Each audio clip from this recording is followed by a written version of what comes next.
কেউ কোথাও যাবেন না। মিঠুনদার একটা ভিডিও দেখাবো।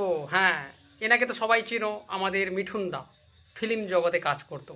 এখন আর ফিল্ম টিলিম হচ্ছে না, শুটিং বুটিং হচ্ছে না, সোজাসুজি একদম বিজেপির চটি চাটতে চলে এসছে। আর কি বলেছে আমি সেটা শোনাবো। চলো আমাদের মিঠুনদার মুখ থেকে কিছু কথা শুনে নেই। বিজেপির লোক লড়তে জানে, আপনাদের লড়তে হবে। এক ছাতার নিচে এসে সবাইকে একসাথে লড়তে হবে। এই ইলেকশন আমাদের জিততেই হবে। না জিতলে কোথায় যাবেন বলুন? আমাদের কি কোনো আরো ঠাঁই আছে? আমাদের কি কোনো দেশ আছে? নেই। যখন আমাদের কোনো দেশ নেই, তখন চান পান দিয়ে লড়তে হবে, লড়ে ইলেকশন জিততে হবে।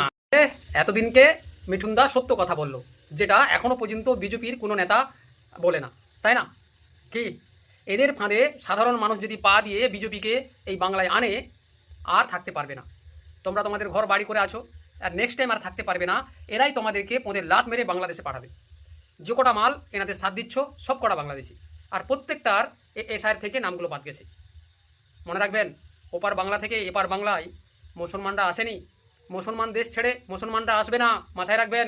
সব হিন্দু সনাতনীরা এসেছিল, মঠুয়ারা এসেছিল। আর তোমরা বিজেপিকে সাথ দিচ্ছ, তাহলে তোমরাই যাবে বাদ। ওদেরকে খালি সুযোগটা করে দাও না, তারপরে দেখতে দাও খেলা। আগে আগে হতা হ্যাঁ ক্যা। হ্যাঁ।